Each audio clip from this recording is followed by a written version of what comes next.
Pai do Senhor, eu entendo, prefeito, se preocupe não, viu? Não, a pergunta que eu tinha feito ao senhor era o que fizeram com o senhor, o que foi que te feriram. Porque assim, as postagens que o senhor faz, as notícias que manda, demonstra um sinal de ferida, né? O senhor está muito ferido com a atual gestão da AD Pernambuco, né? Que infelizmente se desviou, né? Saiu dos preceitos bíblicos, saiu dos caminhos de Deus, daquilo que Jesus ensina. Aí eu entendo seu coração ferido, eu entendo um pouco que o senhor está triste, mas eu queria saber assim, que foi que fizeram assim com o senhor, o que machucaram. A paz do Senhor, irmão Hugo, tudo bem, servo de Deus? Olhe, as suas perguntas, seus questionamentos e suas afirmações, elas têm razão de ser, não é? O senhor não é o único a me questionar dessa forma, são muitas pessoas, tanto é que esse áudio que eu estou gravando para o senhor, eu irei passar para outras pessoas que me questionam, né?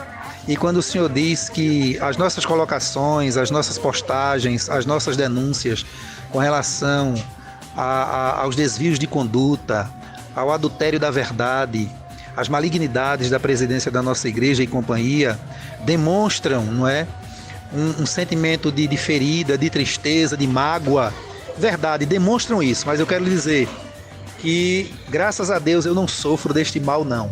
Não há nenhuma ferida hoje, não há nenhuma mágoa, a ponto de me levar a falar movido por esses sentimentos.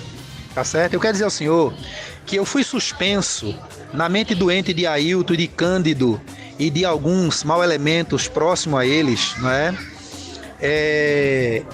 No dia 7 de maio de 2016. Foi a data que eles expediram a minha suspensão, meu desligamento, não é, a minha suspensão como presbítero da igreja.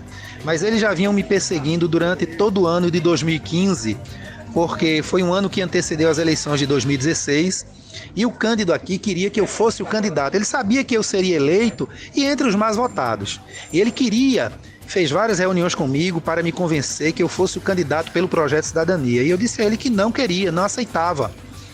Não é porque eu já sabia, irmão Hugo, da corrupção, da safadeza, da malandragem, da malignidade que estava imperando dentro do Projeto Cidadania. Tanto é que as denúncias aí vêm mostrando envolvimento de rachadinha com o deputado Adalto e o próprio Ailton, não é? Ailton chega perante a justiça, é perguntado sobre o Projeto Cidadania e mente descaradamente, diz que não conhece o Projeto Cidadania. Então, pelo fato de eu não aceitar, o senhor sabe que essa gestão maligna de Ailton, não é? Eles passam por cima de todo mundo.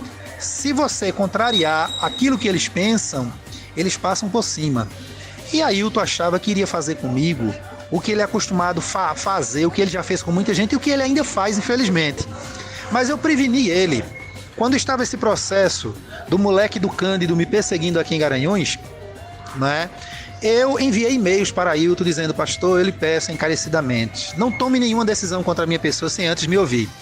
Mas irmão Hugo e obreiros e demais irmãos sabem muito bem que Ailton Júnior, aquela turma deles, eles não são homens capazes de ouvir olho no olho uma conversa séria. Homem de Deus, homem de verdade, que tem coragem de confrontá-los com sabedoria e com educação. Dizer: não, pastor, o senhor está equivocado. Ele tem coragem sim, não é, de ouvir aquelas pessoas, aqueles obreiros que estão sob a batuta deles, que eles maltratam, humilham, gritam, batem na mesa e a pessoa sai dali chorando. Então, eu preveni Cândido aqui na época e eu disse a Cândido que se Ailton batesse na mesa ao falar comigo, se ele desse um tapa eu dava 2, se ele desse 3 eu dava 6.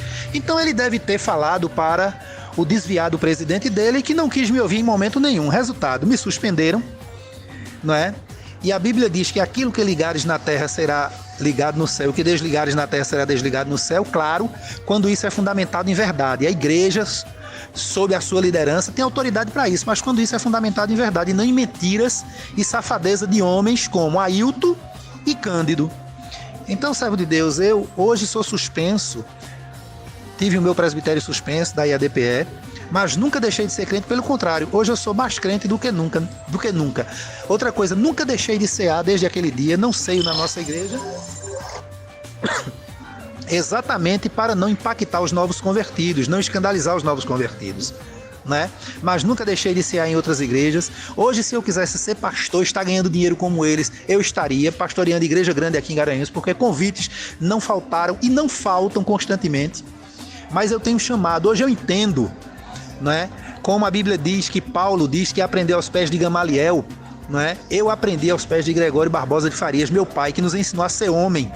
E disse: sejam homens e sejam exemplos, e não permitam que ninguém vos humilhe e vos persigam. Meu pai me ensinou assim. Existem aqueles momentos que nós somos humilhados e temos que nos calar, claro. Mas meu pai se referia àquelas pessoas que perseguem por maldade.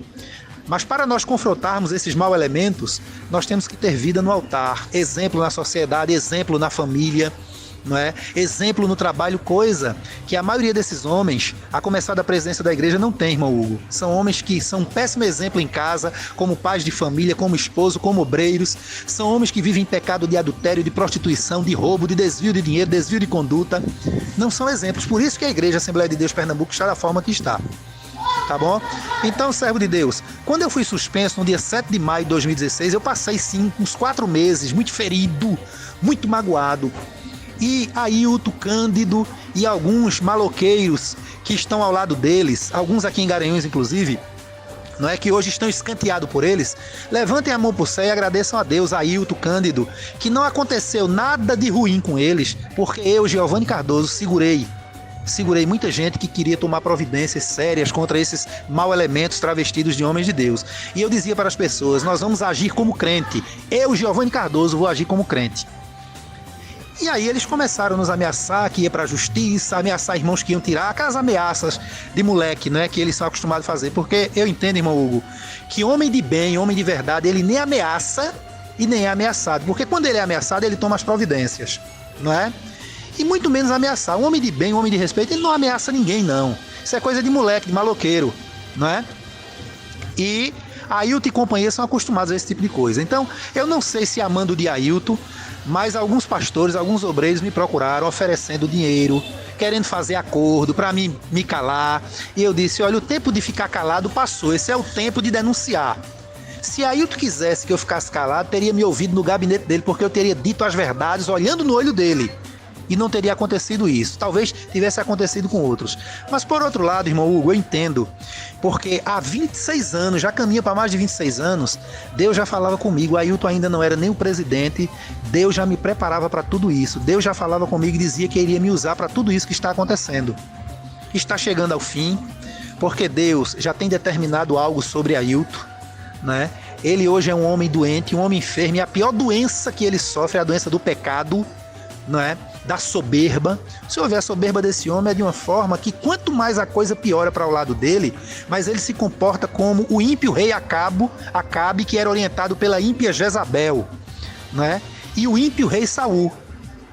Ele se comporta, ele dá coice nos sacrifícios, ele, Cândido e outros, ao enganar a igreja, ao mentirem para a igreja, eles fazem como os filhos de Eli, lá no capítulo 2 de 1 Samuel, que se tornaram homens execráveis. A Bíblia diz que o conselho de Eli não serviu para eles, porque o Senhor os queria matar, né? Ou seja, a salvação já tinha passado para os filhos de Eli, espero que não tenha passado para Ailton. Eu continuo orando por ele. E digo à igreja: orem por ele, a não ser aquelas pessoas que Deus já falou, não ore mais por ele, porque Deus pode falar isso, como falou para Jeremias. Para mim, Deus ainda não falou isso, não é? Mas eu observo o comportamento maligno de Ailton, de Cândido e de outros, que esses homens talvez já estejam com a salvação comprometida, mas talvez ainda haja esperança. Tá bom, meu querido irmão? Então, é isso, não existe nenhuma ferida, a ferida já foi sarada, né? Mas as denúncias, o brado precisa ser dado. Se a gente for analisar dessa forma, Jesus, Jeremias, os profetas, os apóstolos, João Batista, eram homens que viviam com feridas abertas, não é? Porque eles fizeram muito mais do que nós. Se a gente for analisar a Bíblia direitinho, irmão Hugo, você analisando direitinho, você vai ver que Jesus, nós temos essa impressão que Jesus gastou mais tempo do seu ministério combatendo, bradando em praça pública contra os pastores ímpios, corruptos, adúlteros, prostitutos, sepulcros caiados. O senhor lê o capítulo 23 de Mateus, o senhor vai ver isso. Em praça pública, Jesus bradando contra os pastores. Veja João Batista, os profetas, não é? Então, eles gastaram mais tempo combatendo a corrupção dos líderes da igreja, dos líderes de Israel, do que pregando o evangelho do amor, porque eles sabiam que não adiantava pregar o evangelho do amor com a liderança podre, que é o que acontece hoje na nossa Assembleia de Deus. Enquanto os irmãos e as irmãs estão orando, evangelizando, ganhando almas para Jesus, a liderança está podre. E os novos convertidos vêm para a igreja, com pouco tempo começam a descobrir a podridão, né? E nós precisamos denunciar isso. Mas graças a Deus, pelo menos da minha parte, está chegando ao fim as denúncias, porque existem centenas e até milhares de irmãos que estão denunciando também, né? Então é isso. Nós estamos com uma liderança podre caída à frente da igreja, permitida por Deus para um propósito. Tá bom, meu querido irmão? Deus lhe abençoe grandemente. Tá certo?